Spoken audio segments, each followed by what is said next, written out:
Welcome to the Center in the City podcast. I'm your host, Wade Brill, and during this series, I'll be interviewing various thought leaders, wellness experts, and humans on how they practice sustainable self-care and mindfulness. We'll get real and raw, talk about the light and the shadow side of self-care and mindfulness, and how we can actually stay centered amid the chaos and the hustle and bustle of our modern day world. So settle in and get centered. This podcast episode is brought to you by Centered in the City, a virtual on-demand self-care and mindfulness platform with over 200 different meditations, journaling prompts, nourishing recipes, and Pilates flows, all designed to support you feeling calm, focused, and energized as you live your life in this modern day world. For more information, head on over to centeredinthecity.org and claim your 7-day free trial. Hello, everybody, and welcome back to the Centered in the City podcast. Today's episode is so good, as I think many of my podcast episodes are, if I can say so myself. But today we talk about plant medicine, we talk about spirituality, we talk about ancestral healing, we talk about so many different modalities of our well-being and how we get to take responsibility for our well-being. My guest today is Heather Adams, who is a breath meditation teacher and writer based in the Pacific Northwest. She currently works on reconnecting people with ancestral ways to heal the body, mind, and soul. And Heather and I connected years ago in the meditation community here in Seattle. She even was an amazing sub for me when I was teaching meditation at Zoom Fitness in downtown Seattle. And so we've kind of crossed paths in many ways in our lives. And she also shares so many wonderful things on Instagram in just a delightful, authentic way that I reached out to her because I wanted to reconnect and share her light and her wisdom with all of you beautiful listeners. So you will I find myself just like smiling listening to Heather's voice and all that she shares. And so I know you will enjoy this episode. So let's settle in and let's get centered.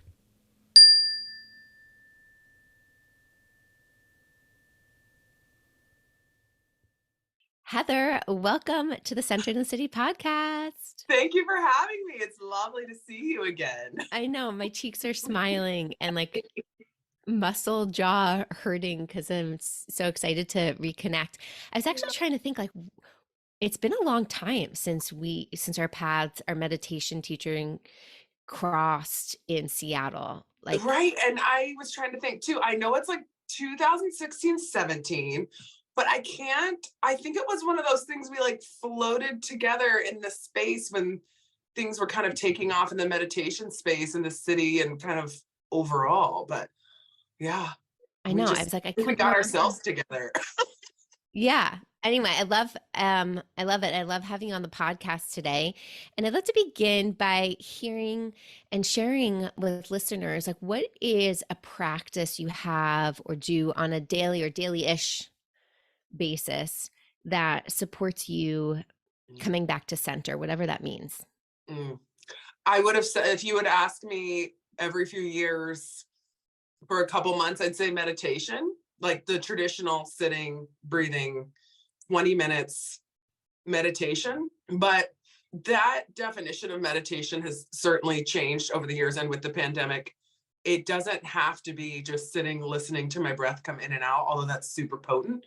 It's as little as mindfully making my bed at this point, infusing, like really being there when I'm doing a workout, washing dishes, like I just declare a moment of the day to just stay present with something, 5 minutes or so. And that is huge. Just saying yes to something that big once a day keeps me on track. I appreciate you talking about like mindfulness in action, bringing it into these daily practices that doesn't have to be necessarily sitting on the cushion, Right. but bringing that awareness to making your bed, which can be really hard for some people. For Yes. me, I have to make my Yes. bed, otherwise I Yeah, like feel the off for the dance. rest of the day. And I can Yeah. even do I'm that. like, "Is it the weekend?" I feel like a little messy high school kid because I was always a high school dork. So when I don't make my bed, I'm like, ooh, you're cool. Like your messy bed. But there's times where I don't even intend, it's that intention. It's about being present for the thing. That's the struggle. Like I can make my bed every day like a robot, but like plugging into it, feeling the sheets, letting my mind go, not making that to-do list for the day while I'm washing dishes or something, like that's the practice. And I don't stay focused on the activity the entire time, but it's about that like coming back to the present, keep returning, keep saying yes to being in the present just for a little bit. It kind of just sets my train on the tracks a little more solidly, I feel like. And when I don't do it, I notice it. Right? Yeah, what do you notice, like, how does it affect you in your day? I love flow. I'm a big flow whore. And so a flow for me is like things just are easy and working out, kind of going from the one thing to the next seamlessly, not a lot of stop start. And when I don't practice, staying in that flow of being in the present moment, it feels like things just aren't quite connecting and working out. Or a big thing is my conversations. They don't flow the way I want them to. I find friction, tension, not being able to say the right thing, not being able to connect, that happens too. And I'm like, okay, like what I'm trying to transmit is not coming through, right? Those are the kind of signposts where I'm like, okay, let me tighten things up. Mm. God, what it would feel like to be in flow all day. That Wish that was sounds juicy. guaranteed. I'm like, I definitely don't feel that way, but that's like something I continually work on. I remember leaving a body wisdom retreat. This was years ago, Mm, and a silent meditation retreat, and being like, wow, what if I just made every decision from my body? And like, I mhm. remember leaving the retreat feeling so like connected to what my body was telling me and teaching me. I was like, Mhm. yeah, I'm gonna lead from this place. And I kid you not, within the first few hours of getting home, that went You're like, out the door. But I remember that feeling.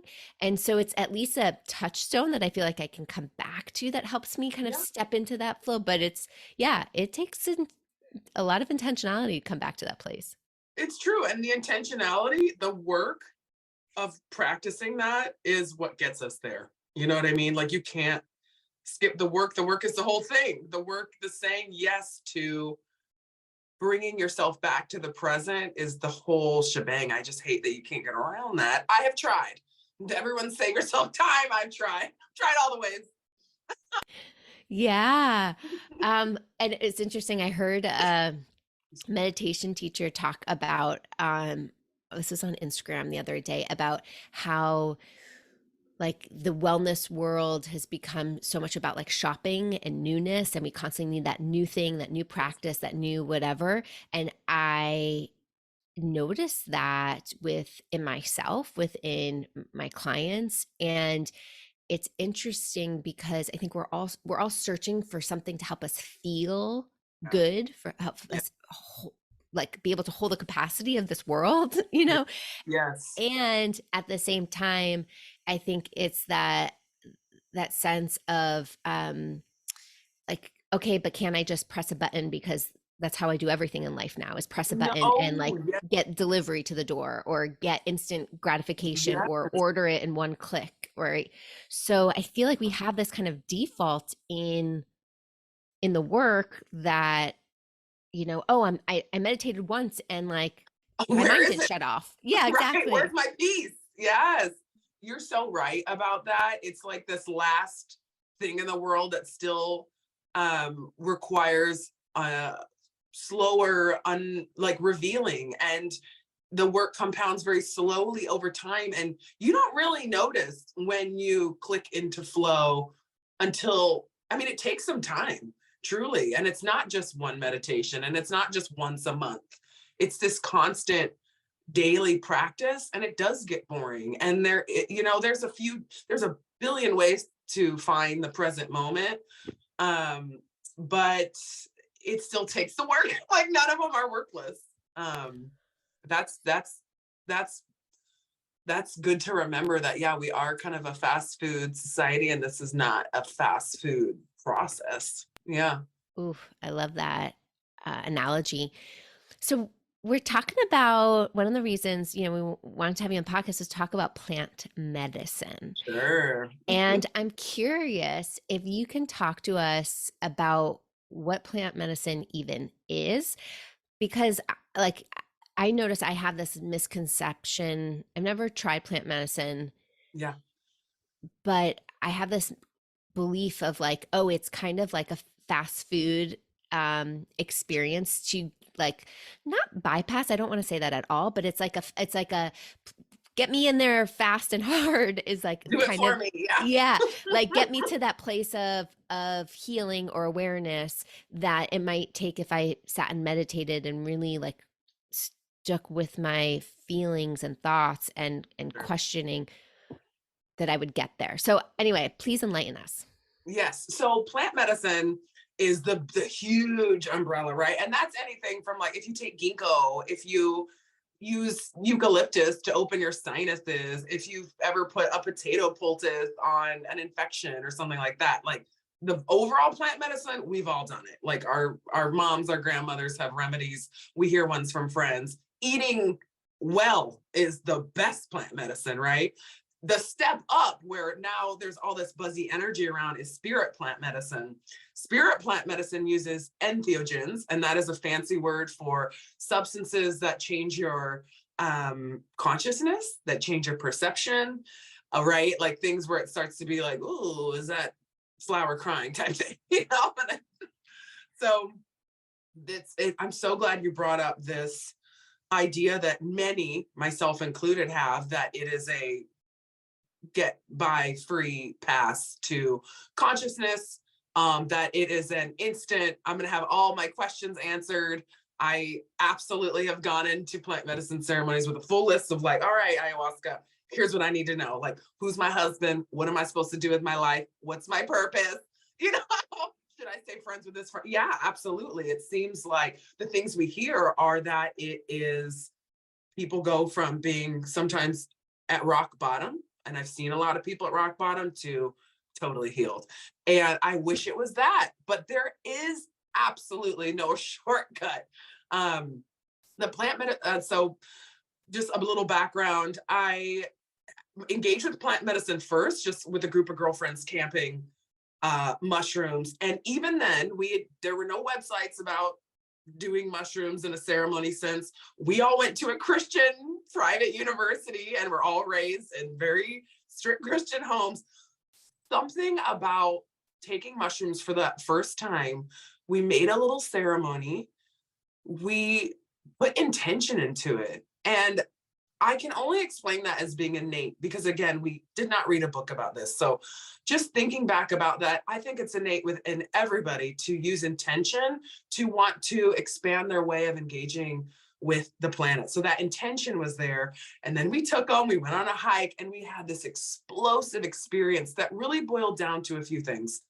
Absolute love for the planet, a connection with the planet beyond anything I'd ever experienced, where you commune with trees, you breathe with grass, and it all sounds, we were laughing our asses off and crying tears of laughing, but that stuck with me.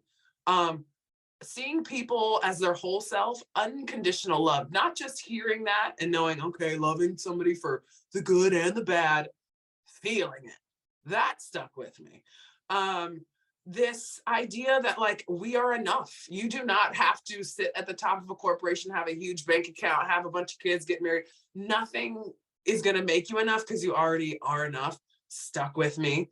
And then this medicine of joy, the medicine of release, the medicine of silliness. I'm from a very strict home. Silliness was not a thing. Humor was not a thing.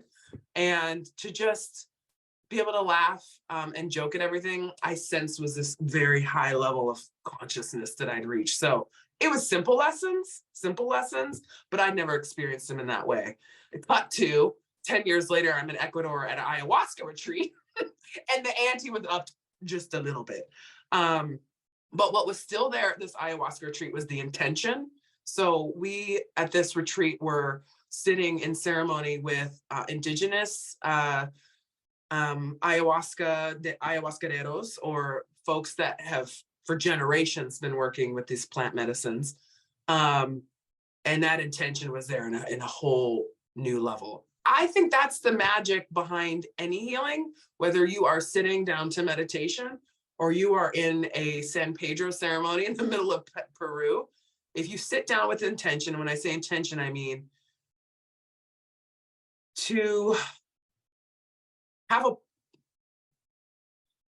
a reason, a purpose, and a statement for why you are in that moment and why you are going on that journey. I think a lot of us sit down with the intention of like, just fix me, but really digging deep of why you're there on that cushion and what you want that return to, or what you intend for that return to feel like in your body. Feel being the magical word, how you want to feel at the end of that journey is a big thing that I learned at the retreats with this more structured environment and somebody's indigenous practices around plant medicine is that intention of sitting down, how do I want to feel? And that these entheogens, these spirit plant medicines are their own spirits, with their own kind of personalities and wisdom to share. And I think you get so much knowledge and experiential wisdom from these practices, but I haven't gone back to the ayahuasca seat since, you know what I mean? It's not like, I think a lot of people think, oh, more is better. Like, let me get in there and do more. But I've now experienced, it has really informed my meditations and breath work and Vipassana retreats. And I'm seeing they're all on the same level. And the big thing is intention. I don't think everyone needs to experience a plant medicine experience to have the experience I had. Wow, you just dropped so much wisdom. And I want to kind of circle back to, I really appreciate you differentiating that there's like plant medicine all around us.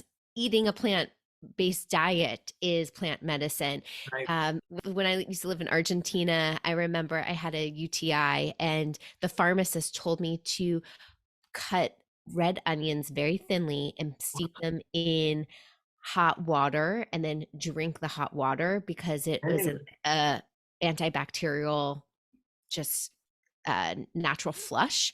Sure. And I did that and I was cleared Come of on. it. Now, I don't like, right. So I appreciate you calling like the witchcrafty food things, like Right. what did you say? Putting potatoes on. Yeah, potato poultice works every time. Okay, see, like all these things, plant medicine that's very present, which we so easily in our modern day world get pulled away from, right? We take Advil when we have a headache. We like go straight to antibiotics if we, and obviously thank God for modern medicine. Sure. And Right. yeah, and like there's so much wisdom that we get separated from the natural world. So, okay, thank you for calling out that there's like that type of plant medicine. And then you called it spirit plant medicine, Right. which is like the ayahuasca, I think so under that, psilocybin mushrooms, San Pedro, which is like the cactus plant. So like peyote would be in that family. I think I don't know if they're putting MDMA and ketamine, which are these man-made, but still there's lots of research around the helpfulness around those medicines. But anything that like has that spirit that comes up through you and changes your consciousness, changes your perception. okay. That's where you're getting into those different kind of realms. Yeah. And I appreciate you calling out that one, you still have to do the work when you take those and or experience them. And that recognizing too that it's not just like, oh, keep doing them more and more and more and more is better. It's interesting. I think, Michael Pollan writing his book around plant medicine, I think has brought this into mainstream a lot more. Obviously, there's a lot of research being done around it for mental health and addiction. And obviously, Goop, Gwyneth Paltrow, talking a lot about it, right? Like it's Yeah. very much in our culture these days. What are some of the common thoughts that go through people's heads? Do you think that are like, oh, they might be curious or ready to Mhm. experience plant medicine? I think when the plant medicine, when it comes up in your consciousness, pay attention. And not everybody's out there thinking, oh, I want to try this. I want to do this. If you find that you're starting to Google it a lot, or you're emailing me, which definitely happened after the Goop and definitely happened after Netflix, family, friends, people just curious, reaching out. And I think always reach out. It's not like you have to go tomorrow and, take these substances and to be smacked in the face with your deepest traumas and, experiences, but get curious, because on that road to curiosity, the medicines that maybe you're meant to do come up, or maybe you are, maybe a experience like that will be super beneficial to your growth. It's important to repeat. It is not a magic pill. In these spaces, what happens, the spirits allow you to face your trauma and face very deep themes in your life with way more ease. So like talk therapy, some of these things are so embedded in our body and so painful to bring up that we do need to take these steps to kind of get down there and approach the layers of things. And that's why talk therapy can take a while, but is effective, because you are hitting those layers. There's just ways we can do it. This is like, I'm here at your deepest moment. But instead of like falling apart, which is what it feels like when you don't have the medicine, it's sometimes you can't physically even go there. You can sit with it. Now, in that space, even when you're with a substance, you can absolutely bail on that. Like you still have power, but it just makes it easier to sit with. And you flew all the way to Ecuador, so why not? And so you face these things. A lot of times the trauma looks like a scary monster, right? Like there's the scariest monster you've ever seen coming your way. And the shamans advise, okay, this thing is here. It's trying to scare you and get you to fly away, get you to stuff it down. That's what we normally do. That's our beautiful defense mechanism that helps us exist on earth with trauma, is we can stuff it down, we can deny it and look the other way. Here in this space, if you engage with these monsters, your trauma, pretty much every time, and hundreds of people have said this, sometimes it'll be like you touch it and it's like a sheet in the wind, nothing behind it, or it disappears, or you laugh at it and it laughs with you, or you dance with it, engage with it in some type of way in your power, and it shifts and it morphs, which gives us this beautiful idea that is a thing, is like facing your traumas can diminish the hold that it has on you, can begin to start the work that you need to work through them. Now you come out of that experience and the trauma is still there, right? But you have a very different relationship with it. And you have done the deep part of the work to be able to touch it and hold it a little bit better. And I think that's a beautiful thing, is it's the beginning. It is the very beginning of that work, right? And I know that I went to those depths because I wanted to work with people in these states. And I needed to do that work for myself. But again, have had those same trauma facing moments and abilities in deep meditation and breath work. I think, one of the most beautiful things I gained from being in a plant medicine setting is seeing the indigenous practices and ceremony. Oh, these ceremonies are beautiful. And again, you could do a sweat lodge and have these experiences with indigenous people. I think that is a huge gift. And honestly, I know that the drumming and the singing and the ceremony were just as healing to my DNA and my body as ayahuasca taking me on a journey into my deepest, darkest fears. Like it's all wrapped into one. Yeah. Again, I have so many questions. Okay, so I appreciate you sharing that. And it's like one question is, if somebody's interested in exploring it, how do they go about it safely? What are the ways? And I'll ask you another question. I don't want to double Yes, stack you. I do have some resources on my website, semiwoo.com, of retreats that I've sat with those shamans. I know they're lineage, they are here to serve that medicine, that they are open to working with non-Indigenous or folks that, ayahuasca is not their indigenous or ancestral medicine, they're open to it because they're doing it in this way that's beautiful. So if you're interested in San Pedro or ayahuasca or something that's not found in like the US, I say go to the country and do it with people that were born to do this. Spend your money that way, sit on that soil, drink the water from there. All of that's for the healing. If psilocybin, which is now this such a gentle, on a scale of like plant medicines, I would say psilocybin is one of the most gentle. It's a shorter time, right? You're in an ayahuasca ceremony for 16 hours. You can be in a psilocybin ceremony for 4 to 6 hours, and you can do it in the comfort of the US, where mushrooms are from all over the world, so we all get to share in this ancestral healing medicine. And at that point, I do have some recommendations, but it's still an underground situation, right? To be vetted, and there's people doing this work, but it's not at present moment safe to share it. And I know legalization's coming, but that's a whole other can of worms. And I think even with it being legalized, that doesn't necessarily mean that the folks serving it are safe. Right. I It is yeah, legal in like California or San Francisco, right? Isn't it, I feel like with like a Oregon, medical, with a prescription or something? I don't know if that's fact, so nobody it's getting quote me on there, that. and Oregon does, but that worry is not the right word because I don't worry that much. But there is this sense that the folks trying to legalize it, and you hear that first, you're like, cool, we can all do mushrooms, but they're putting it so it's in a setting where you have to have a practitioner with a certain type of certificate and training. And so this is going to separate the people's medicine. I can go in my backyard right now and find some psilocybin. Most people in the Pacific Northwest or around cows could. Kind of taking it out of that setting that's for the people and putting it into academia, legislating it. And anytime I see that with a plant medicine, which you can't contain, I get a little bit crotchety. Yeah. Crotchety old man in me does. Well, this brings me to my second question, which I know you're passionate about, but you keep referring to this like ancestral energy that these plant medicines have. Can you tell us what you mean by that? Oof.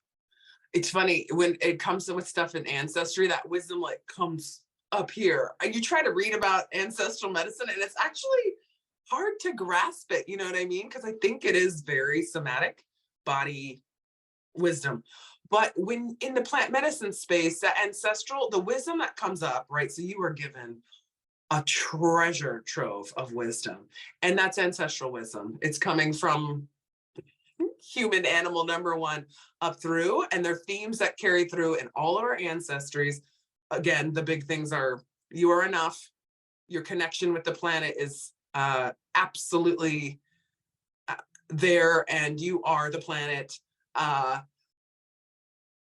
Be silly and laugh, and like life is meant to be enjoyed, like these big things. But you also face like personal ancestral themes, like I did, as wounds in the women and men in my family, things I carry that my mom carried, passed on things, right? And I am at the leading edge of the healing in my family because I'm doing this work. And so I have signed up to sit with a lot of the ancestral traumas and the ancestral joys. I have learned about ways that we are awesome and ways that, we came up, not just the pain. It's not just the trauma. You also get to experience the joy, which is cool and necessary, or else no one would do it. Yeah, I appreciate you highlighting that there can be joy in that aspect too. And I just to circle back to also what you shared earlier about how blissful it was for you to laugh and that permission to laugh. When you shared that, my heart really expanded because I'm like, Heather, you have like one of the best laughs I've ever heard. So like to know that that was kind of kept quiet growing up and then Yeah. for you to be reclaiming that is beautiful. So thank you for Thank you. yeah, smiling and laughing because That was passed it's on. contagious. Yay! That's how people find me in crowds. They're like, I found Heather because she was laughing in a crowd. Multiple people said that, so I'll take it. And that is shaking off this rigid upbringing I had, and it was for a reason. My parents were were in survival mode from their childhood, right? That ancestral thing coming through. But I was blessed to not have to be in survival mode. And so reclaiming that joy for my mom, for my grandma, for generations of people that did not get to share this joy is like cool. Well, you know, Yeah. Well, like this is the cool part. and for people who are listening who are like, okay, this is woo woo, guys, like we were going off a little bit deep end, it's not. There's science behind it, Yes. epigenetics, right? Thank And you. and I, have done some work with Dr. Peter Levine, who has done a lot of his work in his life around ancestral trauma and healing and how it does get passed down. And I actually did this really 100%. powerful exercise with him in a workshop a few years ago where, if I'm remembering it correctly, it was we were being cued to like bring to mind and he uses a lot of somatic experiences in his workshop. And so it's bringing to mind a relative and like drawing the relative, not from a place of like I'm sketching their face and this is what they look like, but from like a essence.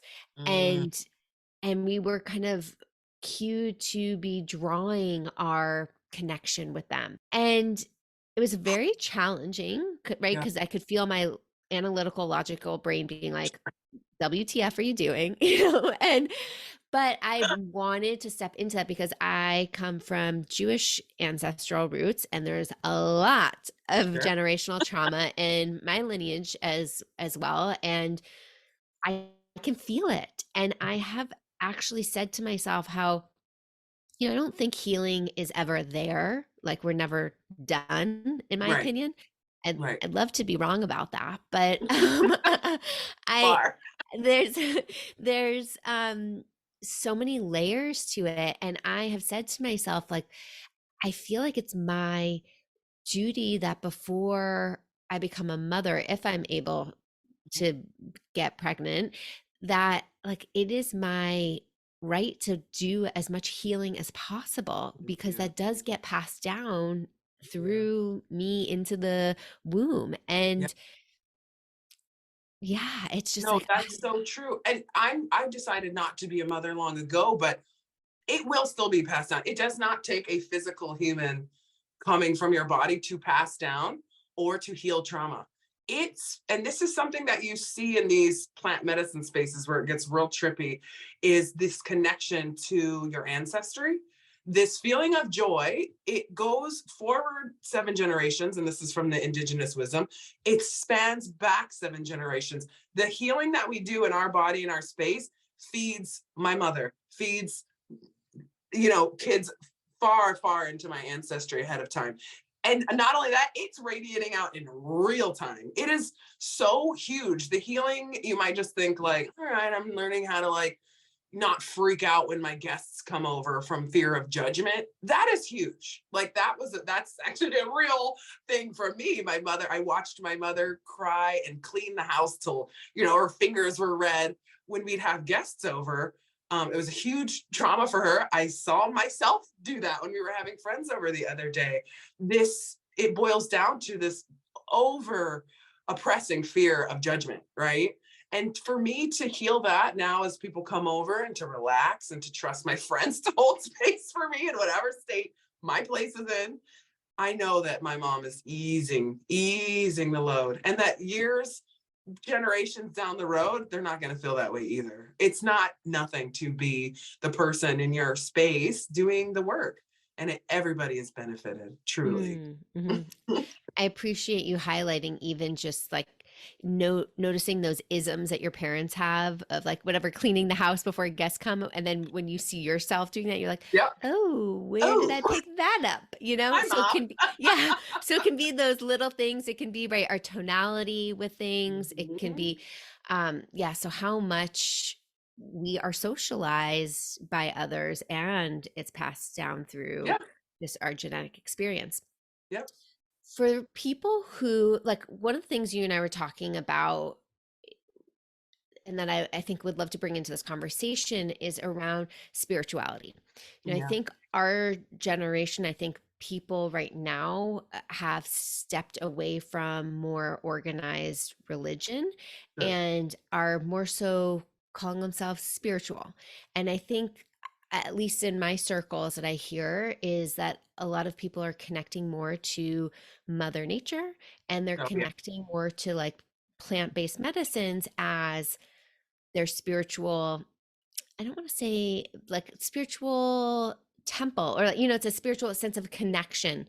Sure. Um, so I'm curious, like your thoughts on that, as growing up in a Christian Christian, yeah. home, and going to Christian college, and like where that deviation has found you, and how you navigate that. Mm. This is a big one because yes, I was raised in a very Christian home, the 3 times a week, in the choir, in the youth group, involved, very involved. And within the greater Black community, this is embedded. There's very little separation, right? So my sister was the first to use the A word. She described herself as an atheist at the time. And when I came out, I would have described that too. For me at the time, it was this reaction, it was all or nothing. That's how embedded it was. It was like either I'm a Christian or I'm not. Like I tried to do the little Eastern religion thing for a second. I didn't find truth in that for me either. So it was nothing. We are dirt when we die, and none of this has any meaning, right? It was comforting, I think, to live in this black and white space. What's I'm trying to think of these moments where it popped up, but it honestly, like when you listen to certain songs that you love and a feeling comes up and you cry when you see another human have a tough moment and you are there experiencing that with them, when you see some joy in the world and you connect like this, and I'm even getting waves of these feelings, this cannot be denied, right? There is some energy, some situation where I feel so connected to a tree and to humans that I don't even freaking know. Like, so the connection part cannot be denied. And that's that somatic ancestral wisdom. I can't describe it because my body's doing it. It's not a brain thing. I don't have to get there with my brain. So that part I could never put away. And I remember hearing like church songs and being like, oh crap, I want to like cry and connect, but like these lyrics aren't right for me. These creepy ass lyrics. It's funny, marijuana, a spirit plant medicine, and one that's tough. That's tough for us to hold, right? We have a lot of conditioning around marijuana, but in college, we would like smoke weed, sit in a circle. Our intention was to explore our religion. This is when we were like towing the line. And marijuana, like other entheogens, has the ability to open things up, to approach themes that are very difficult. In this case, the theme was Jesus might not be the only God in the world, right? Which for us was law. And so we were able to touch that and just pull away to let the feelings of when, we were in Jesus's presence still be there, but Jesus wasn't here. The Bible wasn't here. All the hypocrisy that we saw at our school wasn't there. All we were left with was this feeling of joy, wholeness, and connection. Okay, without the Bible, then what is this thing? I think that's the spirituality that people are there. Of course, we want to be connected. Of course, the disconnection we're experiencing now is completely freaky and scary and isolating. And so we are trying to move towards something, but present day Christianity is grown very toxic. It's been co-opted.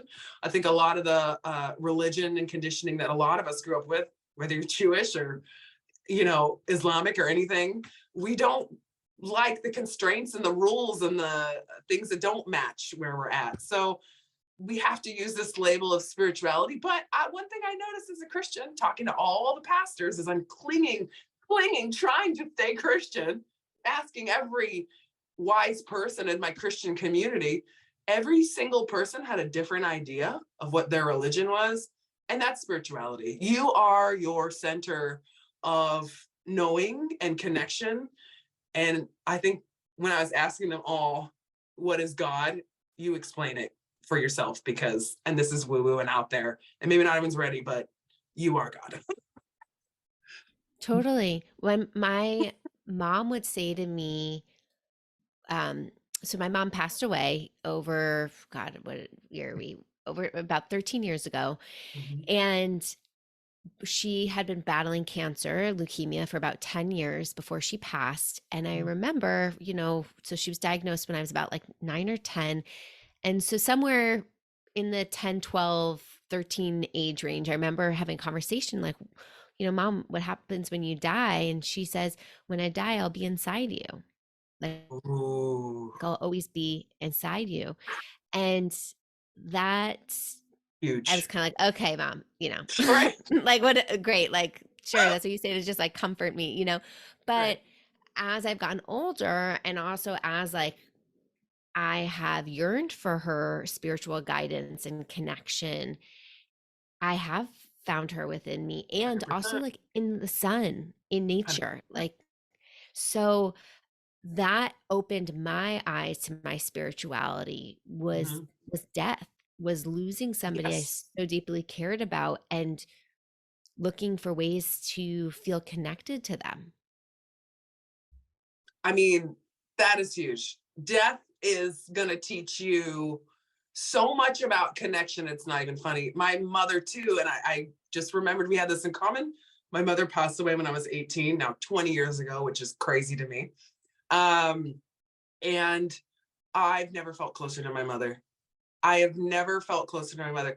The ability, want, if you're looking on the spiritual path, connection is going to be the biggest reward.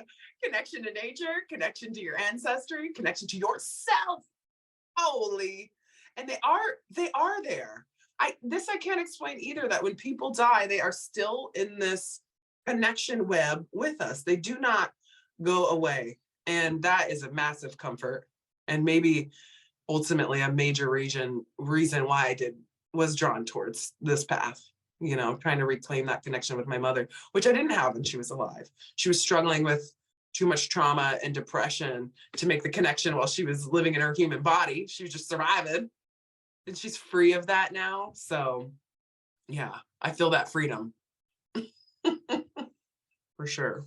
Thank you for sharing that. And my hope is that people, because I think we're all looking for something bigger than us to get us out of our fucking pull our head out of our Yeah. asses, Yeah. when we are so concerned with ourselves and the striving and the career growth and the attaining and the bigger house Mhm. and the car and Mhm. the partner and when we get on that track, which is so hard not to be on that track in our Right. Oh, American we know. culture.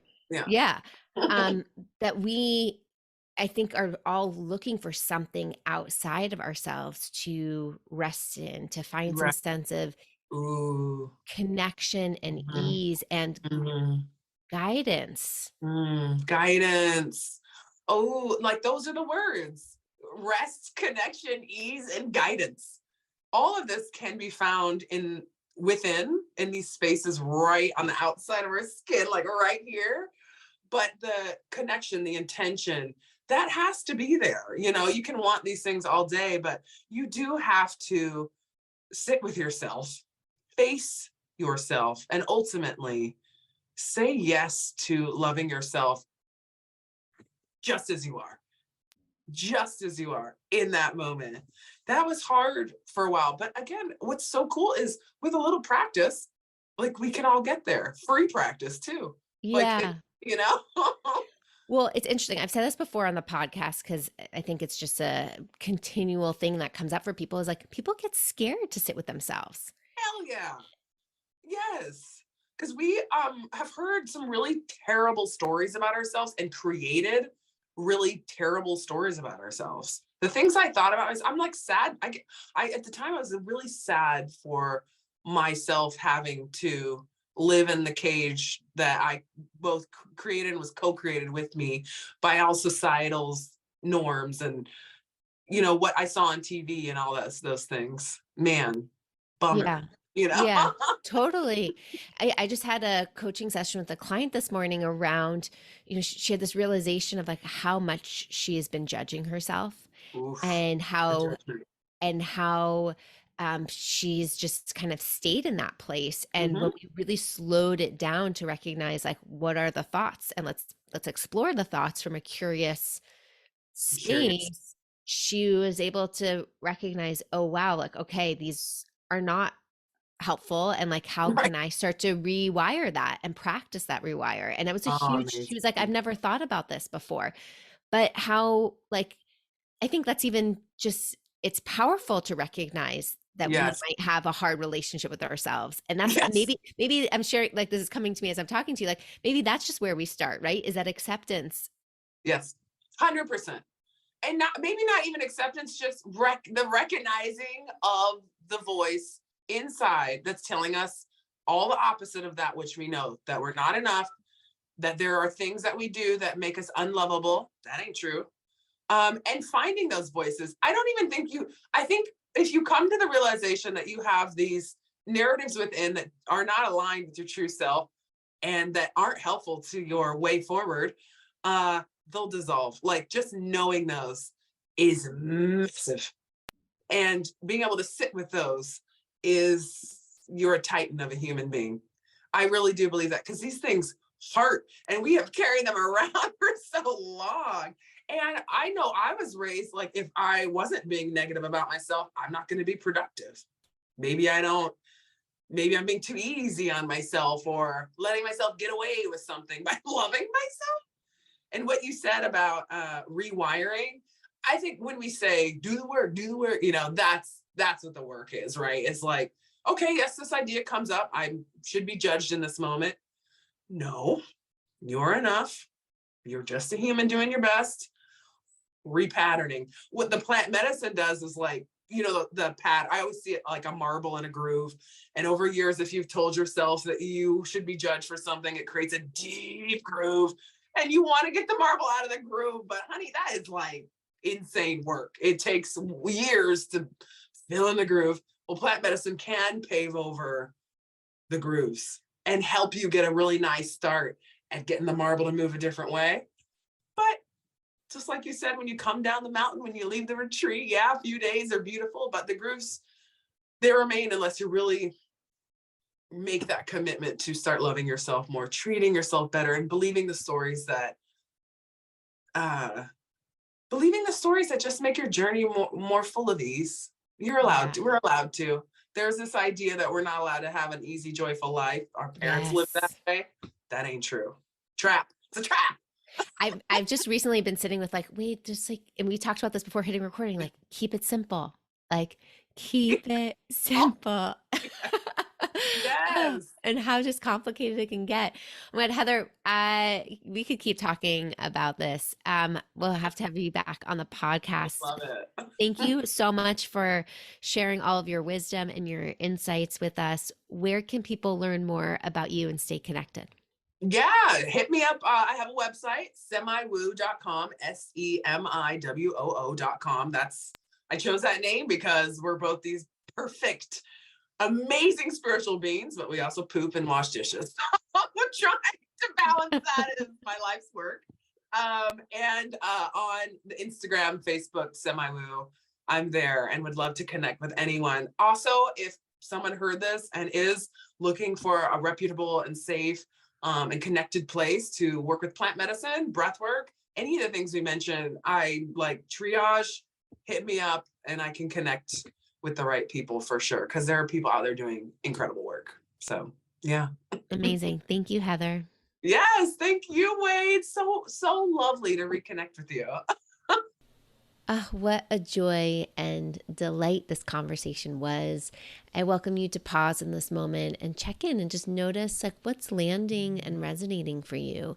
Did something awaken in your heart? Is there a curiosity around your own spirituality and what that looks like and feels like for you?